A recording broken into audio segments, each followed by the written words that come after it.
Hi everyone, this is Dr. Nitin Chhoda, and in this training video, I'm going to give you the latest news emerging from the White House, which is that the White House and the GOP are planning to push stimulus relief talks until the end of July, according to sources from CNBC. Now, why are they doing this? I'll go over three things in this training video. I'll go over their rationale for pushing these talks towards the end of July. Number two, what their expectation is about the future of the economy. And number three, what this means to you.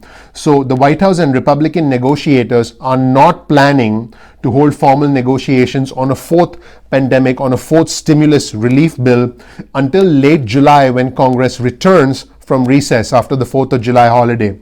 The Senate and the House of Representatives both will return to Washington on July 21st. Which is 10 days before certain provisions of the CARES Act, such as increased unemployment insurance, is set to expire. So as you know, the increased unemployment insurance, the federal booster, is set to expire on the 31st of July. So essentially, the Senate and the House of Representatives will seek to take action before then. Now, what is their rationale behind all this? The GOP lawmakers in the administration now have more specific data about all the stimulus money that they sent out, about all the benefits of the unemployment boosters that they put out, and they want to look at the data. They want to look at all the new data coming in, all the new calculations, all the new jobs reports, all the metrics, before they allocate more money. And one of their main reasons for wanting to wait and see is that a lot of the money that they allocated actually remains unspent. Yeah, I know that sounds astonishing, because a lot of us are still waiting for our stimulus check, waiting for unemployment benefits, but a lot of the money they actually allocated remains unspent. Now, I did do another training video on the recent May jobs report, which basically showed that 2.5 million workers were hired or rehired, and 3 out of 4 workers were expected to actually get their jobs back. Now, this does depend on the individual state level mandates. This depends on the social distancing guidelines in the state, and this does depend on individual businesses. But the overall signs are encouraging. Even though there is a lot of short-term pain ahead in the next few months, the last quarter of 2020 and 2021 and 2022 are expected to be significantly better than most people are anticipating.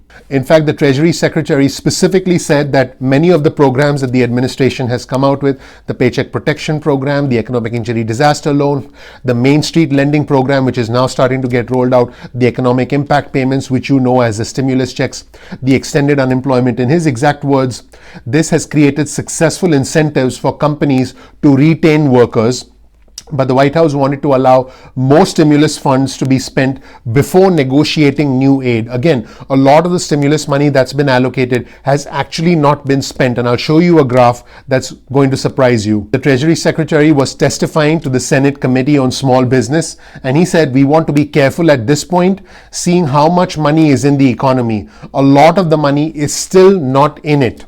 The Trump administration is estimating that more than half of all funds from the last 3 stimulus packages remains unobligated. In other words, that money has not yet been spent. Even though it's been allocated, it has not been spent, and it hasn't made its way through the economy. Now, take a look at this chart on your screen. It tells quite a story. Now, remember, the way our system is set up is that Congress creates bills, creates laws. The Senate then reviews and passes those laws on after the Senate approves those laws to the president, who then signs those laws. All of this massive spending from the $3 trillion CARES Act that was passed in March, all of this massive spending results in money going through the system. But the interesting thing is, a lot of that money has been allocated but has not yet been spent. In other words, it has not yet been obligated. Now, the word obligation simply means that that money was provided to small businesses, provided to big businesses, provided to consumers, and funded through the unemployment system to consumers. So when you take a look at this chart on your screen, the portion in red is money that essentially has been spent. In other words, it has been obligated. And the section in blue is money that has, even though it's been allocated, it has not yet been spent. In other words, that money needs to make its way through the system. And when you look at this chart, you'll start to see the logic from the Republicans. So let's take a look at federal disaster relief. $73 billion as of June 8, 2020 has not yet been spent. In other words, that money is unobligated. Hospital reimbursement, $110 billion that was set aside for hospitals has not yet been spent. Let's take a look at the unemployment insurance. Almost $200 billion has not yet been spent. Now, I know this is shocking because a lot of us haven't even received our unemployment benefits, and that has more to do with the limitations of the state agencies, the software limitations, the staffing limitations, their inability to process all of that paperwork, and all of the limitations from the state agencies that have prevented or that have resulted in a significant delay in the money reaching the individuals, the low income earners, the middle wage earners, and all those who file for unemployment. So that backlog, if you will, that essentially that traffic jam, if you will, is happening at the level of the state agencies. Let's take a look at treasury loans. This is astonishing. Almost $500 billion, okay? We're talking about almost $500 billion allocated, and almost $480 billion out of that $500 billion is unobligated or not been spent. Now, when the Main Street program does get underway, in other words, larger businesses will now start getting loans, a lot of that blue portion is expected to become red. But as of today, a lot of the money, a majority of the money that's been allocated towards treasury loans has been unspent. Let's take a look at the small business loans. This is where the Paycheck Protection Program comes in. Almost $150 billion with a B has not yet been distributed because there's still money left in the Paycheck Protection Program. Now, I did talk about this in another training video. A lot of restaurants and a lot of hospitality businesses, a lot of hotels, a lot of travel businesses hesitated when applying for the Paycheck Protection Program because they felt, how am I going to spend the money in 8 weeks? How am I going to allocate 75% of that money towards payroll? But then the administration made a new change, and that was signed into law by the president, where the amount of time for the Paycheck Protection Programs to use the PPP loan has increased significantly to 24 weeks, and only up to 60% of that loan needs to be used for payroll, which now gives businesses more flexibility, which, by the way, will result in that blue portion of $149 billion becoming smaller because more of that money will be used up. All of this basically is supposed to mean more money ending up in your pocket. I know it's been happening. I also know that there are a lot of us who are still struggling and waiting for that money to reach us. But at the high level, at the level of the White House, at the level of the Secretary of the Treasury, all of these things are the decisions that are making the GOP and the White House want to take a wait and see approach so that this money makes its way through the system. They want to be a little bit more conservative.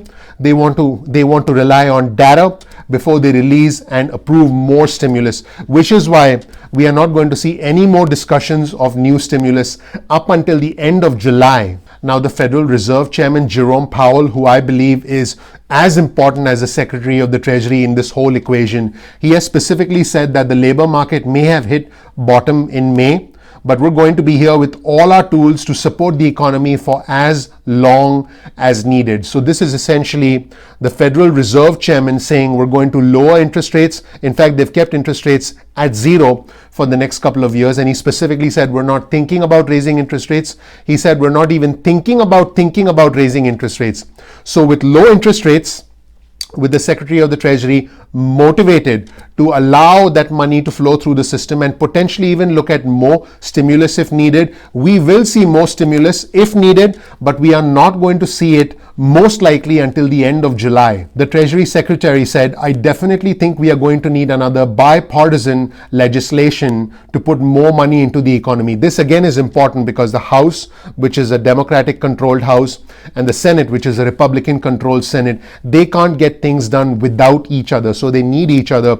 That's why it has to be bipartisan. He also said, we don't want to rush into that because we want to be careful at this point in seeing how the money is in the economy. A lot of the money is still not in. So at the end of the day, the position of the Republicans is that they want to see the money flowing through the economy, because when one person spends the money, another person earns the money. Then when that person spends that money, the same dollar essentially propagates through the system. So in their opinion, there is such a thing as too much stimulus because they want the money that has been allocated to make its way through the system. One of the main reasons they want to wait until the end of July is because they will have more data by then. They'll have more numbers. They'll have not only the May jobs report, but they'll have the June jobs report. They'll have an indication of all the unemployment numbers from June and July. And then in their mind, they'll be able to take a more informed decision as to whether more stimulus checks are needed. Now, keep in mind, the stimulus checks have been allocated, but they haven't reached a lot of individuals. But in this video, I've talked to you about the global allocation of all of the stimulus money. Do I think more individuals should get more stimulus money, especially the low wage earners, the middle income earners who've lost their jobs? And if that's you, I understand where you're coming from. Do I think you should get more stimulus sooner? Absolutely. There needs to be a more targeted approach. There needs to be a more specific approach. But it is what it is, and I'm giving you the facts as they are emerging from the White House. I appreciate you watching this training video. I hope you learned something new. If you did, please click the like button. That's how you can thank me for all the time and all the effort that goes into the research of these videos, that goes into the creation of these videos, and that goes into the post-production editing of these videos, all those fancy graphics and all those fancy animations that you see. I release videos at 2 p.m. East Coast time on most days of the week. If you're not an existing subscriber yet, please click the subscribe button. Please enable notifications so you get an immediate update from me. And please click the like button. That really helps out the YouTube algorithm, and I would really, really appreciate that. Thank you so much for watching. We will get through this, and I'll see you in the next training video. Thanks.